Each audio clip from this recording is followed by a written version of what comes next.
जय माता दी। माँ ब्रह्मचारिणी का आशीर्वाद आप सभी पर सदैव बना रहे। आज शारदीय नवरात्रि का दूसरा दिन है और इस तिथि पर माँ दुर्गा के ब्रह्मचारिणी रूप की आराधना की जाती है। माँ पार्वती ने भगवान भोलेनाथ को अपने पति के रूप में पाने के लिए वर्षों तक कठोर तप और साधना की थी। इसी कारण उन्हें ब्रह्मचारिणी यानी तपस्या और संयम की देवी कहा गया। उनकी उपासना से साधक को धैर्य, आत्मविश्वास और अदम्य साहस की प्राप्ति होती है। आइए जानते हैं कि इस दिन मां ब्रह्मचारिणी की पूजा का सही विधान क्या है और शुभ मुहूर्त कब रहेगा।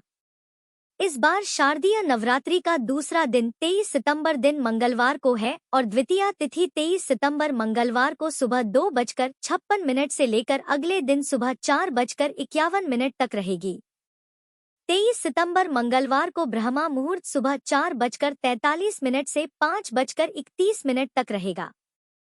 सूर्योदय सुबह 6:19 पर और सूर्यास्त का समय शाम 6:18 पर होगा। इसके अलावा राहु काल दोपहर 3 बजे से 4:30 बजे तक रहेगा। इस बार बहुत ही शुभ संयोग 23 सितंबर को बन रहे हैं, जिसमें हस्त नक्षत्र का शुभ योग दोपहर 1:40 तक रहेगा।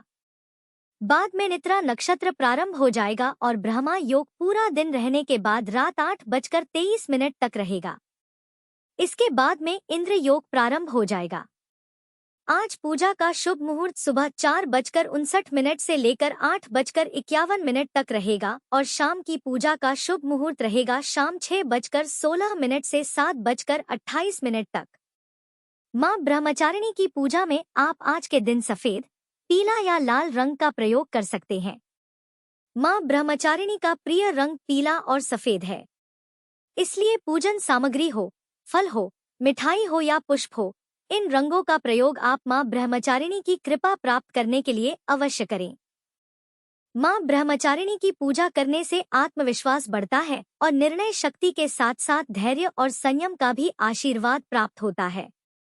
इनके दाएं हाथ में जप की माला और बाएं हाथ में कमंडल है। माँ का यह स्वरूप बहुत ही सरल और भव्य है। अन्य देवियों की तुलना में माँ ब्रह्मचारिणी अति सौम्य, क्रोध रहित और तुरंत वरदान देने वाली देवी है। दूसरे दिन पूजा करते समय स्नान करके साफ स्वच्छ पीले या सफेद रंग के वस्त्र धारण करें। मन को एकाग्र कर पूजा स्थान पर बैठे। अब हाथ में जल लेकर माँ ब्रह्मचारिणी की पूजा का संकल्प ले कि मैं आपका नाम, आपके कुल गोत्र का नाम शुद्ध भाव से माँ ब्रह्मचारिणी की पूजा कर तप, संयम, ज्ञान और शांति प्राप्ति का संकल्प करती हूँ या करता हूँ। इसके बाद जल को भूमि पर छोड़ दें। अब माँ ब्रह्मचारिणी का आह्वान करें। धूप दीप प्रज्वलित करें। आज के दिन पूजा में घी का प्रयोग करना अत्यंत शुभ माना जाता है। माँ ब्रह्मचारिणी को सफेद या पीले रंग के पुष्प अर्पित करें। पीला चंदन अर्पित करें और मंत्रों का जाप करें। माँ ब्रह्मचारिणी के मंत्र इस प्रकार हैं। ओम देवी ब्रह्मचारिणी नमः प्रार्थना मंत्र है। दधा नाम कर पद्माभ्याम अक्षमाला कमंडलु देवी प्रसिद्ध तूमयी ब्रह्मचारिण्य अनुत्तमा स्तुति मंत्र या देवी सर्वभूतेषु माँ ब्रह्मचारिणी रूपेण संस्थिता नमस्तस्य नमस्तस्य नमस्तस्य नमो नमः। इसके बाद श्री दुर्गा सप्तशती के दूसरे दिन का पाठ पढ़ें और दूसरे दिन अध्याय 2 और 3 पढ़ा जाता है। अब माँ ब्रह्मचारिणी की कथा का पाठ करें और सबसे अंत में श्री दुर्गा चालीसा का पाठ करके माँ की आरती उतारें। कपूर जलाकर माँ की आरती करके फिर माँ को भोग लगाएं। आरती करने के बाद भक्तजन हाथ जोड़कर माता से सच्चे मन से क्षमा याचना करें कि अगर पूजा पाठ में किसी प्रकार की कोई त्रुटि रह गई हो तो हे माँ ब्रह्मचारिणी उसे क्षमा कर दें। इस प्रकार से सुबह पूजा करके फिर दिन भर व्रत रखना चाहिए या नवरात्रि के विशेष नियमों का पालन करना चाहिए। शाम को भी इसी विधि से पूजन करना चाहिए। स्नान करके माँ का आह्वान करके धूप दीप जलाकर मंत्र जाप फिर कथा श्रवण करें और आरती करके भोग लगाकर माँ के सामने सच्चे मन से क्षमा याचना करें।